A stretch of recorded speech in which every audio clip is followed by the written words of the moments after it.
5 जुगाड़ू बहू की ठंड की तैयारी। देखो तो माँ जी बाहर कितनी तेज हवा चल रही है। ऐसा लग रहा है कि ठंड की शुरुआत हो चुकी है।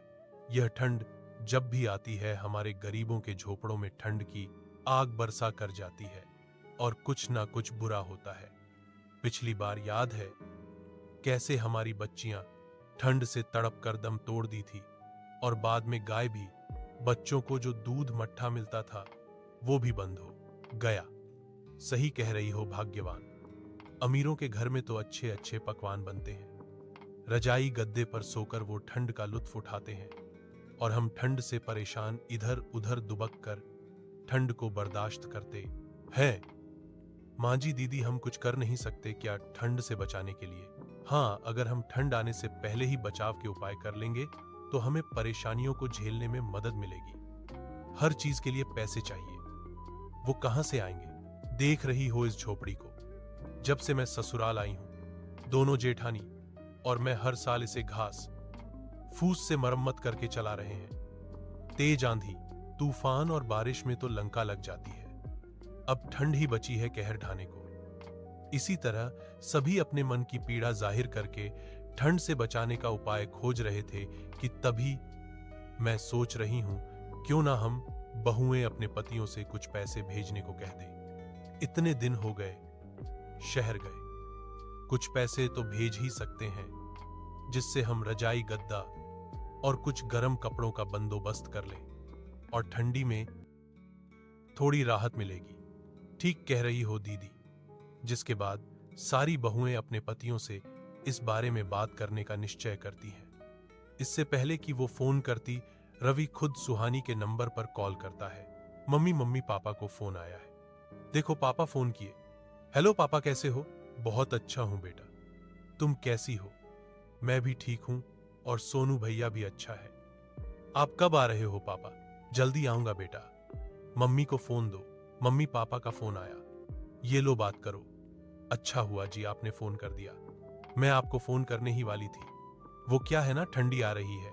मैं सोच रही थी कि कुछ पैसे मिल जाते तो घर वालों के लिए गर्म कपड़े और रजाई का इंतजाम हो जाता, वरना हर साल की तरह इस साल भी हमें ठंड के कहर से जूझना पड़ जाएगा। सुहानी की बात सुनकर रवि गुस्से से फोन काट देता है। हेलो हेलो, ये इनको क्या हो गया? मेरी बात सुनते ही फोन काट दिए।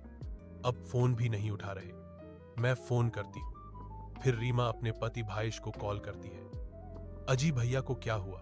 दीदी से बात करते करते अचानक फोन काट दिए। तुम औरतों को कुछ समझ भी आता है? हाँ, 2 महीने से हम जब से गांव से आए हैं काम नहीं मिला, फुटपाथ पर बैठकर गुजारा कर रहे हैं। अब काम मिला तो रोहित का पैर टूट गया और उसकी दवाई में भी काफी खर्चा है। यही बताने के लिए भैया ने फोन किया था, लेकिन आप लोगों को तो अपनी ही परेशानी दिखती है। इतना कहकर भाईश भी फोन रख देता है। रोहित देवर जी का पैर टूट गया है और डॉक्टर ने उन्हें महीनों तक अस्पताल में ही रहने के लिए कहा है। रोहित के एक्सीडेंट की खबर सुनकर घर में सभी परेशान हो जाते हैं। वहीं पैसों की कमी होने के कारण कोई शहर जाकर रोहित का हाल खबर भी नहीं ले पाता। वहां चारों भाई मिलकर रोहित की देखभाल करते हैं। वहीं यहां गांव में चारों बहुएं अलग से परेशान होती हैं। घर में इतनी बड़ी परेशानी आ गई और हम कुछ नहीं कर सकते। अब दिक्कत यह है कि हमें कुछ तो करना होगा दीदी, वरना ठंडी आने के बाद परेशानियों का भंडार आने वाला है। हाँ जेठानी जी, छोटी जेठानी जी सही कह रही हैं। जिसके बाद पांचों बहुएं एक गहरी चिंता में डूब जाती हैं, क्योंकि जब तक परेशानी आए ना तब तक सॉल्यूशन समझ ही नहीं आता है। ऐसे कुछ दिन बीतते हैं और ठंड की शुरुआत हो जाती है। देर रात सासू मां ठंड से बुरी तरह कांप रही थी। उन्हें ओढ़ने के लिए एक फटी हुई शॉल के सिवा वहां कुछ भी नहीं था। देखो ठंडी आते ही हालत बुरी होने लगी। मांझी को कुछ उड़ाया नहीं तो ठंड से बीमार हो जाएंगे और बुढ़ापे के शरीर में कितनी ही परेशानियां झेल पाएंगी। एक काम करते हैं, हम अपनी सारी पेटीकोट सबको बहरा करके मां जी के ऊपर उड़ा देते हैं। ढेर सारे कपड़े रहेंगे तो कुछ तो राहत मिलेगी। जिसके बाद सारी बहुएं अगले दिन पहनने वाली साड़ियों को ही दोबारा करके सास को उड़ाती हैं। तब जाकर संगीता जी को थोड़ी सी राहत आती है। मां जी, वो रामू काका है ना, उसके खेतों में मजदूर की जरूरत है, तो मैं सोच रही थी क्यों ना मैं और सुहानी दीदी उनके खेतों में काम करने के लिए चली जाए। 4 पैसे आ जाएंगे तो कम से कम घर के खाना खाने का जुगाड़ हो जाएगा। हाँ बहू, ये ठीक रहेगा, क्योंकि अगर नहीं जाओगी तो कोई भरोसा नहीं आने वाले दिनों में खाना मिले या नहीं, क्योंकि 5 अब बेटे होने के बाद भी हमें कोई सुख नहीं मिल रहा है। अब तुम ही करो जो करो बहुओं। सास ससुर का आशीर्वाद लेकर दोनों बहुएं रामू काका के खेतों में काम करने चली जाती हैं। वहां दोनों रामू काका के खेतों में धान की कटाई करती हैं और बोझ बनवाकर धान को सुखाकर उनको पिटवाती हैं, और अंत में जो भूसा निकलता है वह वहीं पड़ा रह जाता है। देवरानी जी, यह भूसा देख रही हूं, मुझे तो लग रहा है यह रामू काका के किसी काम का नहीं है। अगर इनके काम का ना हो तो हम इसे अपने घर ले चलें क्या? भूसा गर्म होता है, हम इस भूसे से ठंड से बचाने के लिए बहुत सारे जुगाड़ कर सकते हैं। वो कैसे दीदी? मैं बताती हूं। जिसके बाद सुहानी रीमा के कान में कुछ फुसफुसाती है और रीमा खुशी से रामू का के पास बात करने चली जाती है। हाँ बहू सुहानी और रीमा, ये लो तुम्हारी आज की दिहाड़ी। काका, एक बात कहूं अगर सही लगे तो? हाँ हाँ जरूर, कहो बेटा। ये जो आपके खेतों में भूसा पड़ा हुआ है, अगर आपके किसी काम का नहीं है तो क्या मैं इसे लेकर जाऊं? हाँ हाँ जरूर। अरे मैं घर में अपनी बूढ़ी के साथ अकेला हूं ना, गौरव है ना, कुछ तो क्या करूंगा, इस भूसे को ले जाओ। रामू काका की बात सुनकर दोनों बहुएं बहुत खुश होती हैं और सारा का सारा भूसा लेकर घर आ जाती हैं। ढेर सारा भूसा देखकर घर में सभी हैरान हो जाते हैं। मम्मा, आप भूसे का क्या करोगी? हाँ बहू, इतना सारा भूसा क्यों लाई है तूने?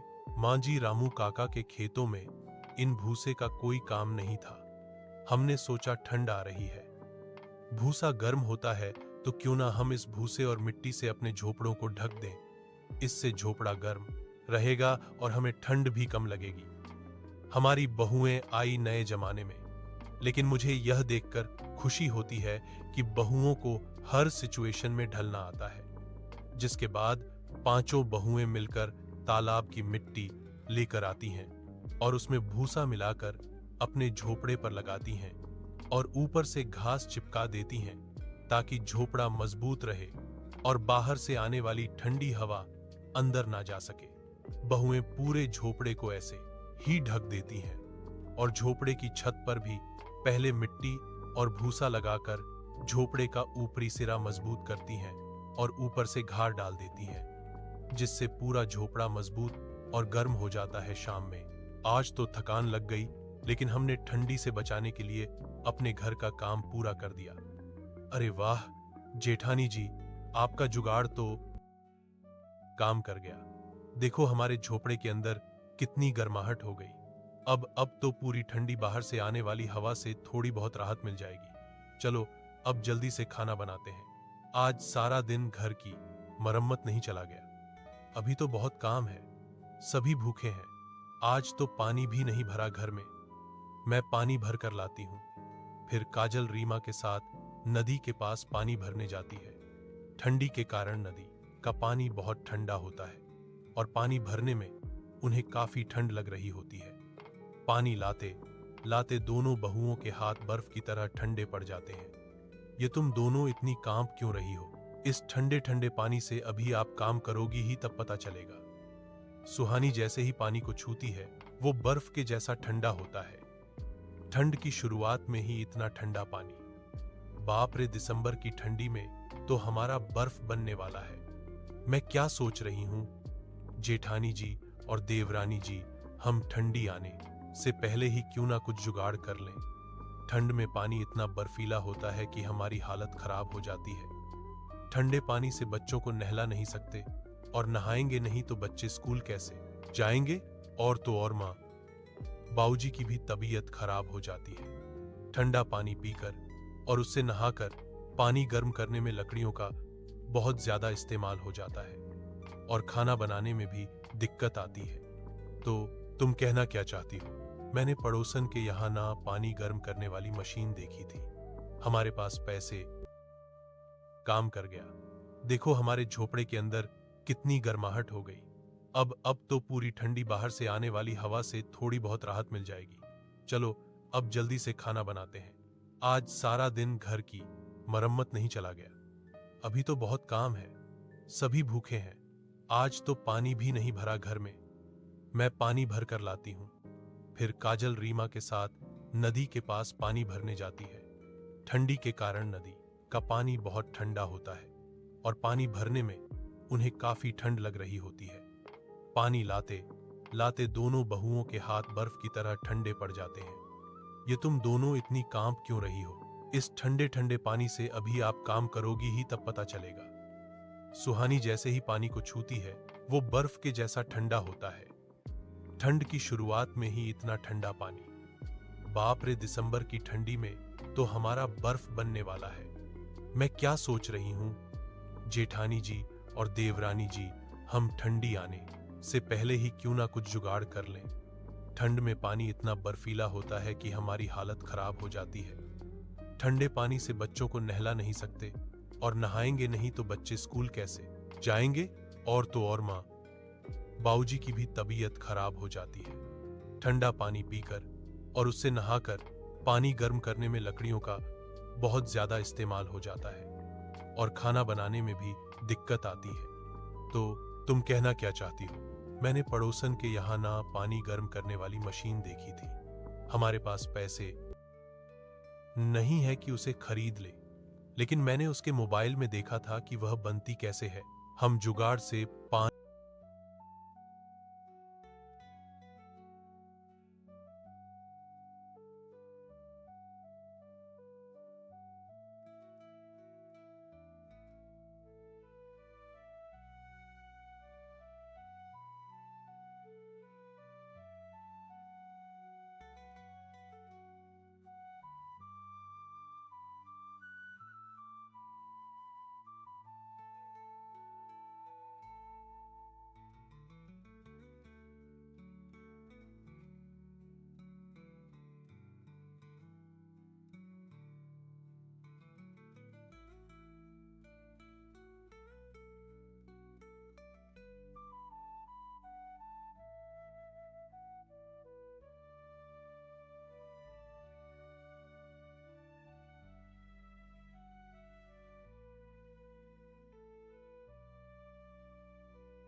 जिसके बाद काजल भीतर से मटका लेकर आती है और दो मटों को एक साथ जोड़ देती है, जिसमें नीचे कोयला डाला जाएगा और ऊपर पानी भरा जाता है।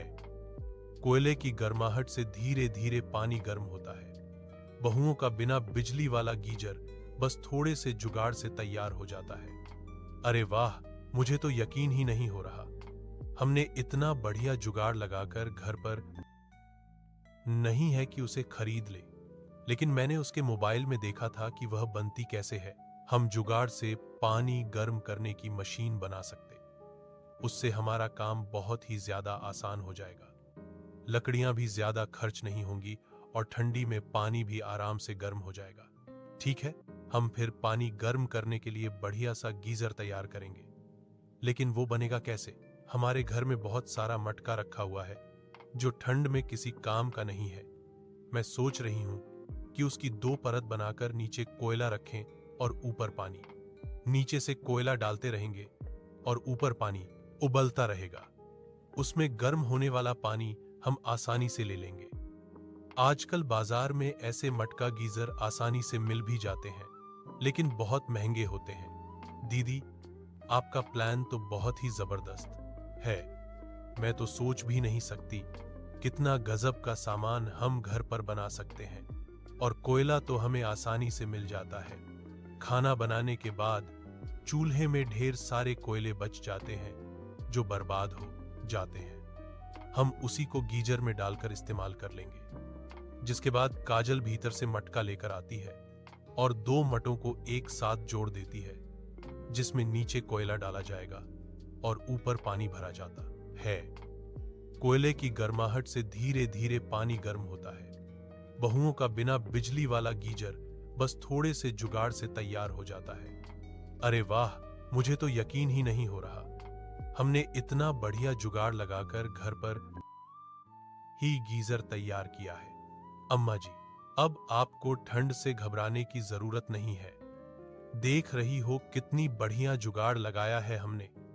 हाँ बहू, देख रही हूं, बहुत ही बढ़िया है यह तो। चल अब जल्दी से गर्मा गर्म पानी दे दे। फिर रीमा गीजर का पानी निकालकर ही सास को देती है।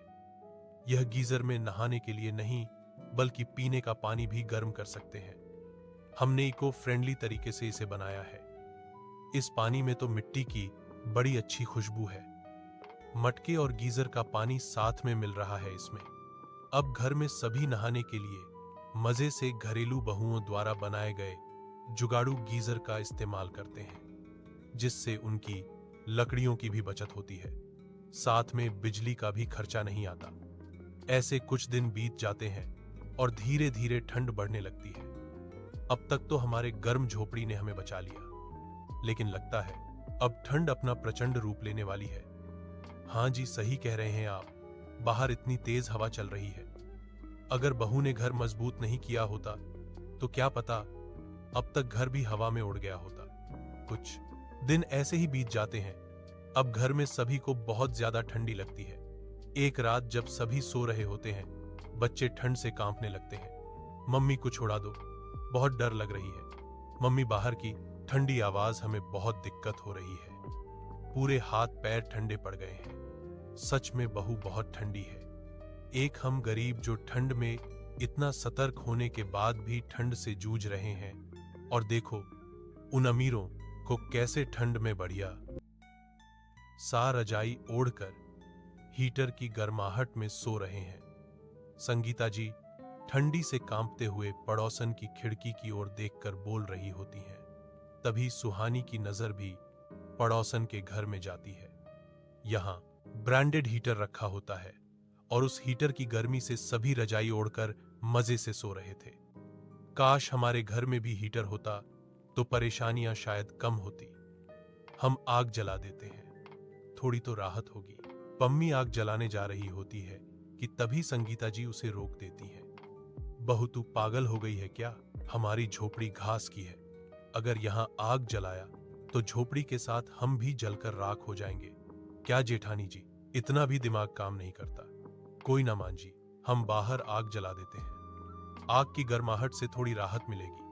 अरे बाहर इतनी तेज हवा चल रही है और हौस पड़ रही है। इतनी ठंडी में बहू हम आगे तपने जाएंगे और हाथ पैर और ठंडे हो जाएंगे। बाहर की हवा में आग की गर्माहट से ज्यादा हमें ठंड लग सकती है।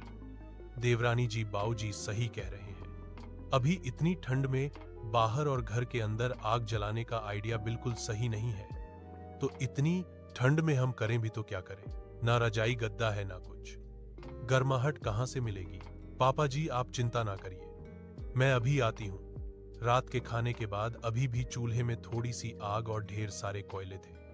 बहू भीतर से मटका लेकर आती है और उसमें बड़ा सा होल करके उसे 2 मुहा मटका बनाती है, जिसके बाद सुहानी मटके के अंदर ढेर सारा कोयला भरकर उसे जलाती है और एक बढ़िया सा मटका हीटर तैयार करती है। मटका हीटर से निकलने वाली गर्माहट से थोड़ी ही देर में पूरी झोपड़ी गर्म हो जाती है। वाजी ठानी जी, यह हीटर तो बड़ा ही कमाल का है।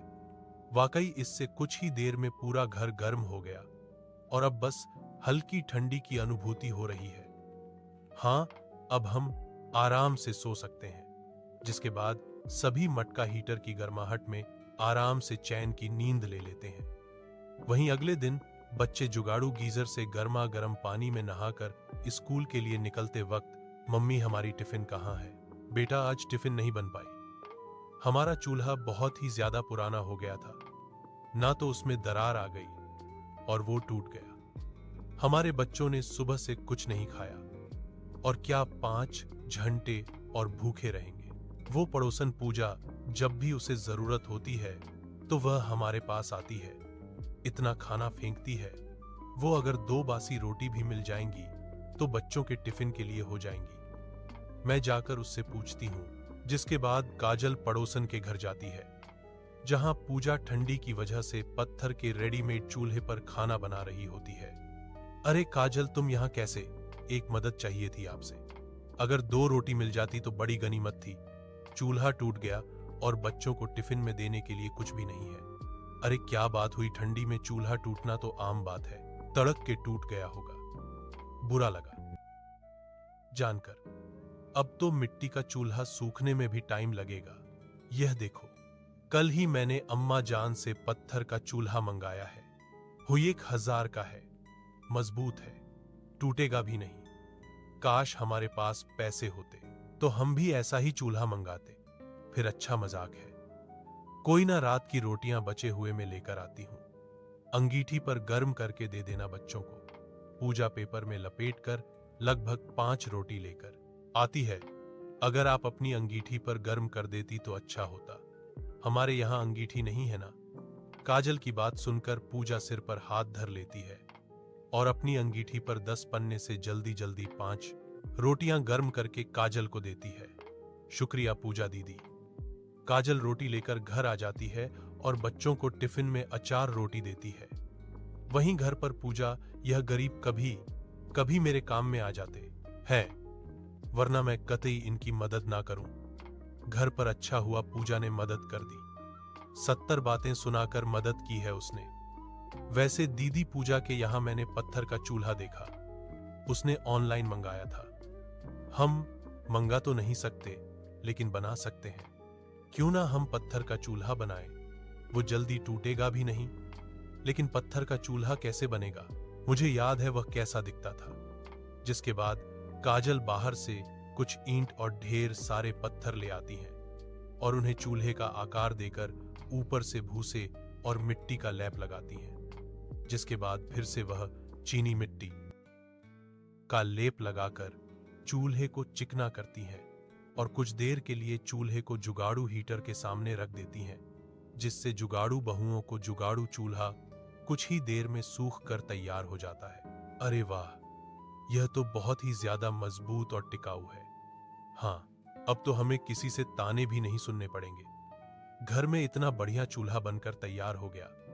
जिसके बाद बहुएं अपने जुगाड़ू चूल्हे पर सभी को खाना बनाकर खिलाती हैं और जब खाना परोसने जा रही होती हैं, जैसे ही रोशनी हाथ से थाली उठाती है, ठंड से बर्तन उसके हाथ में चिपक जाता है और उसे बहुत तेज से झटका लगता है। ये क्या था? ज्यादा ठंड में अक्सर स्टील, लोहे जैसे बर्तन में हाथ चिपक जाते हैं और करंट लगता है। मुझे लगता है कि हमें ठंडी में मिट्टी के बर्तन में खाना बनाना चाहिए और पत्तल में खाना चाहिए। इससे सेहत भी अच्छी रहेगी। जिसके बाद बहुएं ठंडी के बचाव और खुद को नुकसान ना पहुंचने के लिए मिट्टी के बर्तन और पत्तों से पत्तल बनाते हैं खाने के समय। वाह बहू, ऐसे पत्तल में खाना खाए जमाना हो गया। स्टील की थाली में खाना खाने में भी ठंड लग रही थी, या पत्तल में खाना खाने का स्वाद ही अलग है।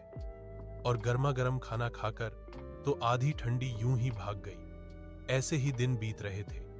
जुगाड़ू बहुओं के जुगाड़ से ठंडी ठीक ठाक बीत रही थी, लेकिन ठंडी का असली कहर अभी बाकी था।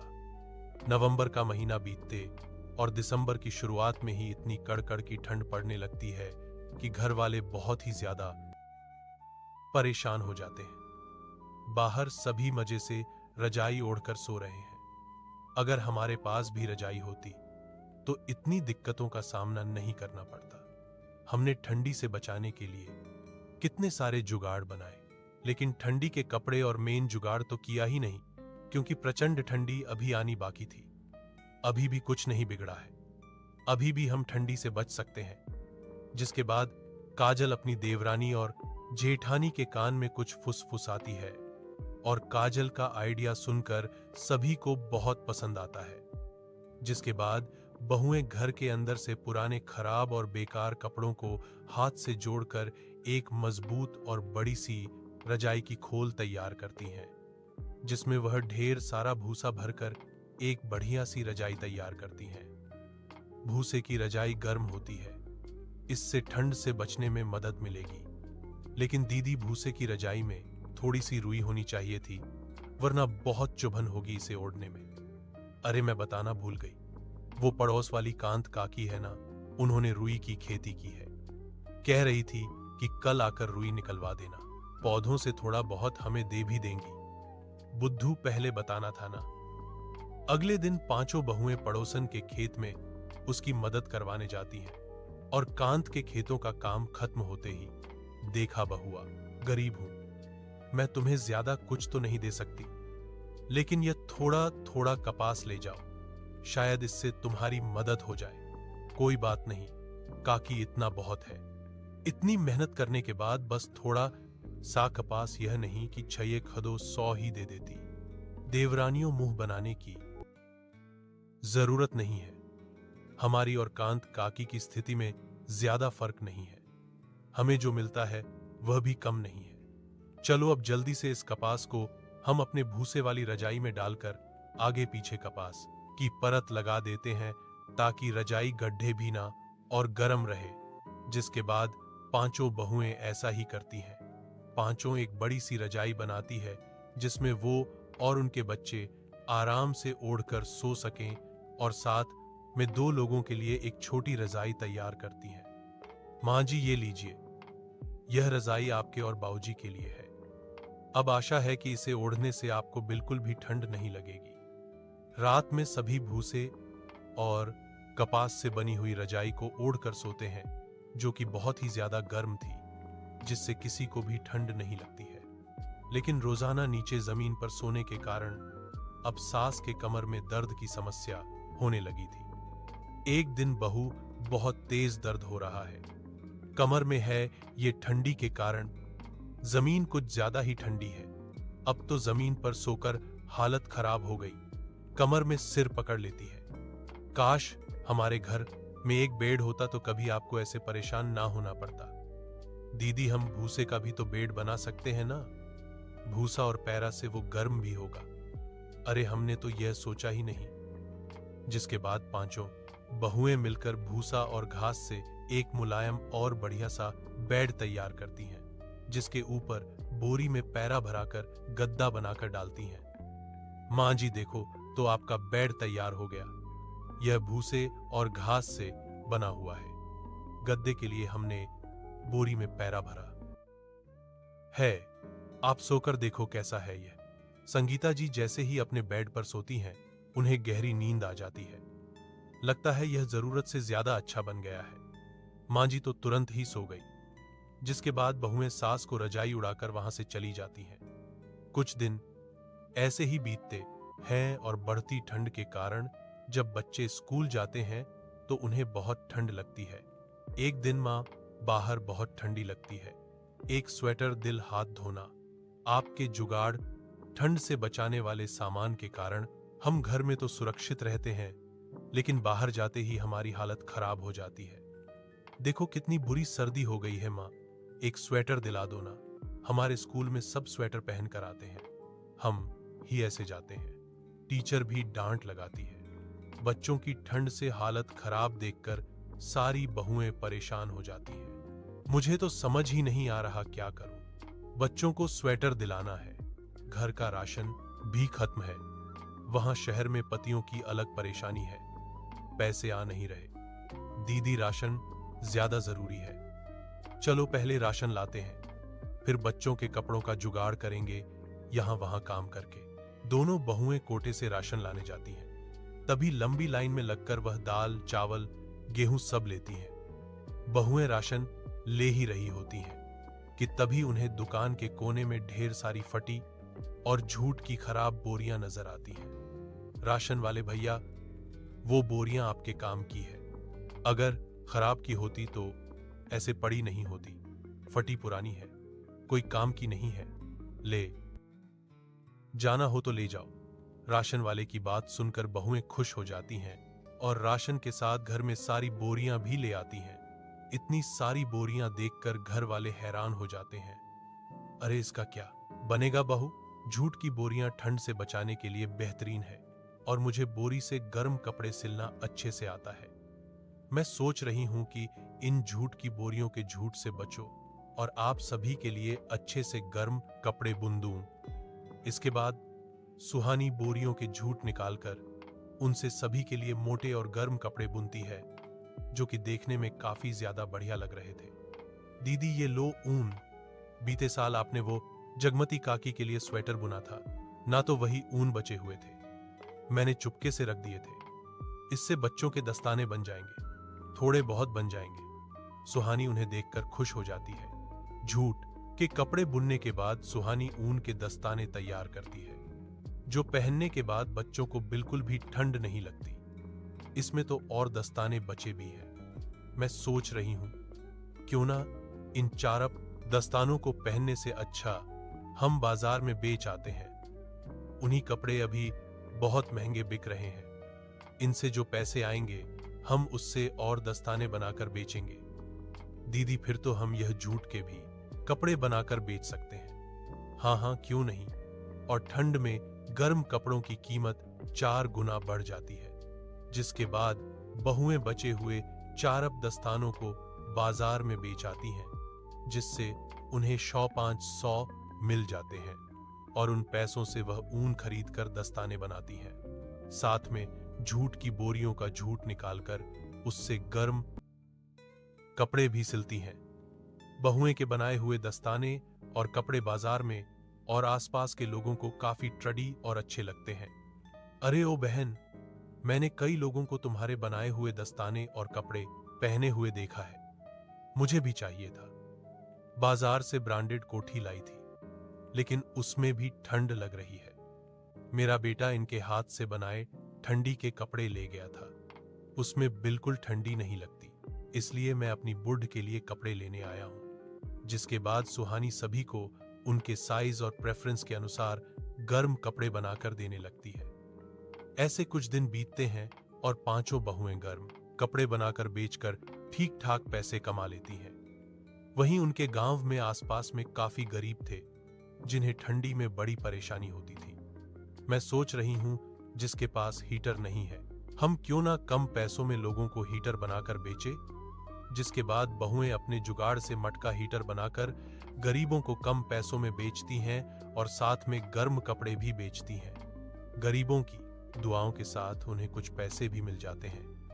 कुछ समय बाद उनके पति शहर से आते हैं। अब आपकी तबीयत कैसी है? मैं एकदम ठीक हो गया हूं।